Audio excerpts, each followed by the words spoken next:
పంటలకు చీడపీడల తర్వాత అదే స్థాయిలో నష్టం కలిగించేవి ఎలుకలు. నారు పోసింది మొదలు కోత వరకు ప్రతి దశలోనూ రైతు కంటి మీద కునుకు లేకుండా చేస్తుంటాయి. నిజానికి ఎలుకలు తినేదానికన్నా నష్టపరిచేదే అధికం. చేలో 1-2 ఎలుకలు కనిపించాయంటే అనతి కాలంలోనే తమ సంతతిని పెంచుకుని ఒక దండుల పొలంపై దాడికి దిగుతుంటాయి. నిల్వ గోదాముల్లోని ధాన్యానికి నష్టం చేస్తుంటాయి. ఎలుకల నిర్మూలన ఏ ఒక్క రైతుతోనో సాధ్యం కాదు. ఆ గ్రామ రైతులందరూ కలిసికట్టుగా ఎలుకలను మట్టుబెట్టినప్పుడే నివారణ సాధ్యం.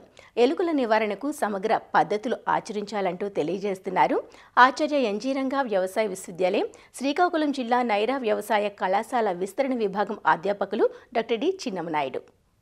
మన ఉత్తర కోస్తా జిల్లాలో కానీ రాష్ట్రంలో చూసుకుంటే ఎలుకల ద్వారా కూడా పంట నష్టం అనేది జరుగుతున్నట్టు మనం క్షేత్రస్థాయిలో గమనించాం. ఒకటి, పంట పొలాల్లో ఎలుకల సమస్య పెరగడం వల్ల ఒకటి, అదేవిధంగా స్టోరేజ్ గొడవల్లో కూడా ఈ ఎలుకల సమస్య ఇటీవల కాలంలో కొంచెం పెరుగుతున్నట్టే మనకు గమనిస్తున్నాం. ప్రధానంగా ఈ ఖరీఫ్లో వేసినటువంటి వరి పంట ఎక్కడైతే కాలువలకు దగ్గరగా కానీ లేదంటే చెరువు గట్టులకు దగ్గరగా ఉన్నటువంటి ప్రాంతాల్లో ఈ ఎలుకల సమస్య మరీ ఎక్కువగా ఉన్నట్టు కూడా గమనిస్తున్నాము. దీనివల్ల పంట సుమారుగా 15-20% వరకు కూడా నష్టం జరుగుతున్నట్టు కూడా రైతులు చెప్పడం జరుగుతుంది. అదేవిధంగా వరి పంట కనుక చూస్తే ఎక్కడైతే బాగా పిలకపెట్టి చిరుపొట్ట దశకు చేరుకునే దశలోనే ఈ ఎలుకల ఉధృతి ఎక్కువగా ఉంటుంది. ఇలాంటి సమయంలో చూస్తే నీటి మీద ఈ కాండం పిలకలు మన తాలూకా వరి తాలూకా కాండం ముక్కలు కనిపించడం కానీ, అదేవిధంగా కాండం ముక్కలు కనుక మనం చూస్తే 45 డిగ్రీల కోణంలో కటింగ్ చేసినట్టు తింటుంటాయి. మనకి ఈ దశలో నీరు కూడా ఉంటుంది కాబట్టి నివారణలో భాగంగా ఏంటంటే మీకు ఎలుకలు బాగా తిరుగుతున్నాయి, గట్టుల్లో బొరియలు ఎక్కువ ఉన్నాయి, పొలంలో ఈ నష్టం జరుగుతుంది అనుకుంటే వరి పొలం అయితే కనుక నీటిని ఒకసారి బొరియలు ములిగేటంత వరకు నీరు పెట్టి 1-2 రోజుల నుంచి మళ్ళీ నీటిని తీసేయాల్సిన అవసరం ఉంది. ఈ విధంగా మనం కంట్రోల్ చేసుకోవచ్చు. లేదనుకుంటే కనుక మనకి చిరుపొట్ట దశ నుంచి గింజ నిండే వరకు ఈ 15 రోజుల పాటు కనుక కాంట్రాక్ట్ కనుక ఇస్తే వాళ్ళు ఎలుకల తాలూకా ట్రాప్స్ని పొలం గట్ల మీద పెట్టి ఆ విధంగా కూడా మనకి కొంతవరకు ఈ నష్టాన్ని తగ్గించుకోవడానికి అవకాశం ఉంటుంది.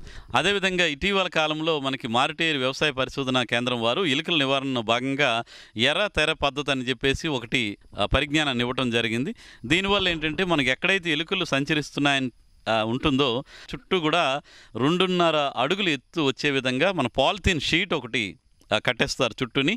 అక్కడక్కడ కొన్ని ఎలుకలు కనుక పొలంలోకి వస్తే ఆ ప్రాంతాల్లో మాత్రమే లోపలికి ప్రవేశించే విధంగా ఏర్పాటు చేసి అక్కడ లోపల వైపు ట్రాప్ను పెట్టడం అనేది జరుగుతుంది. దీనివల్ల ఎలుకలు ఒకవేళ మన పొలంలోకి ప్రవేశించినా ఎక్కడైతే మనం ట్రాప్ అమర్చి లోపలికి వెళ్ళటానికి అవకాశం ఇస్తామో అక్కడ మాత్రమే సంచరిస్తాయి. లోపలికి వెళ్ళేటప్పుడు లోపల ట్రాప్ ఉంటుంది కాబట్టి ఎలుకల నివారణకు అవకాశం ఉంటుంది. ఇంకోటి, మూడో పద్ధతి ఏంటంటే వీలైనంత వరకు రైతులు ఈ వరి పొలం గట్లు చిన్న గట్లు తయారు చేసుకోవడం అనేది ఒక పద్ధతి. లేదు పెద్ద గట్లు ఉన్నాయి అక్కడ ఎలుకలు ఎక్కువగా సంచరిస్తాయి అనుకుంటే అక్కడ మనం పొగ పెట్టే పద్ధతి, బర్రో ఫ్యూమిగేటర్ అనే యంత్రం ఉంటుంది. దాన్ని కనుక తిప్పితే ఆ నిప్పు అంటుకొని తడిగడ్డి పొగ వస్తుంది.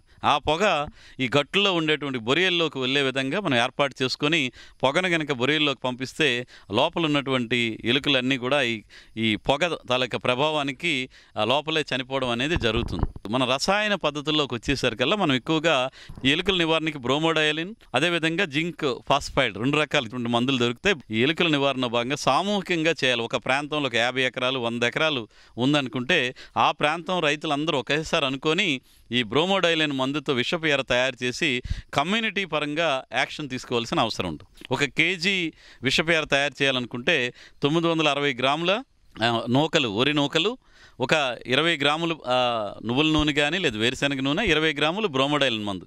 ముందుగా నూకలకి నూనె పట్టించేస్తాము, తర్వాత బ్రోమోడైలిన్ మందు పెట్టేస్తాము.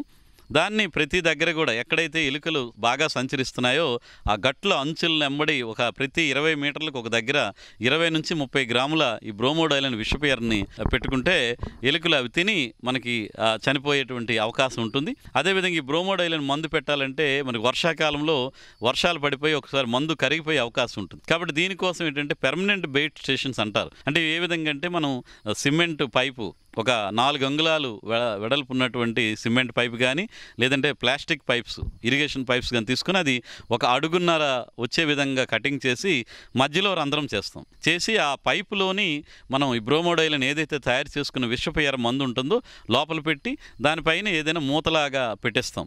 ఈ విధంగా కానీ లేదంటే కొబ్బరి చిప్పలు పైన ఒకటి కిందన ఒకటి పెట్టి అక్కడక్కడ మీరు పొలంలో కూడా ఈ బ్రోమోడైలను విషపు ఎర్రని పెట్టుకోవచ్చు. ఈ చెరుకు రైతులు, వరి రైతులు, వేరుశెనగ రైతులు ఎవరైనా కానీ ఈ మందు మిశ్రాన్ని పెట్టుకోవచ్చు. అదేవిధంగా స్టోరేజ్ గొడవల్లో కూడా ఉండేటప్పుడు కూడా ఈ బ్రోమోడైలను విషపు ఎర్రని అనేది పెట్టుకోవడం అనేది చేయొచ్చు. అదేవిధంగా ఒక 20 లీటర్ల బకెట్లో నీరు సగానికి నింపి మనం గొడవంలో కనుక ఎక్కడైతే నెట్లు వేస్తామో నెట్లు పక్కన కనుక బకెట్లు పెడితే ఈ ఎలుకలు సంచరించేటప్పుడు బస్తాల మీద నుంచి ఒక నెట్టు నుంచి ఇంకొక నెట్టుకి ఎగిరేటప్పుడు అందులో పడిపోయేటువంటి అవకాశం ఉంటుంది. కాబట్టి అలాంటి వాటిని పెట్టుకోవడం, ఈ ఎలుకలను పట్టేటువంటి బోన్లు కూడా ఇప్పుడు అందుబాటులో ఉన్నాయి, వాటిని పెట్టుకోవచ్చు. ప్రత్యేకించి ఇళ్లల్లో కానీ మనం మనుషులు సంచరించేటువంటి ప్రాంతాలు ఏవైనా ఉంటాయి కనుక ఎలుకల తాలూకా జిగురు అట్టలు అంటాం. ఇప్పుడు స్టిక్కీ ట్రాప్స్ అని చెప్పేసి దొరుకుతున్నాయి, ర్యాట్ ట్రాప్స్ అని మనకి దొరుకుతున్నాయి. అవి పెద్దవి పెట్టుకుంటే దగ్గర 80 నుంచి 160 రూపాయలు ఉంటాయి. అవి ఒకసారి కనుక పెట్టామంటే వారం రోజుల పాటు పనిచేస్తుంది. కనీసం ఒక 10-15 ఎలుకలు అందులో అతుక్కుంటాయి. ఎలుక చనిపోదు, కాకపోతే కదల లేకుండా అయిపోతుంది.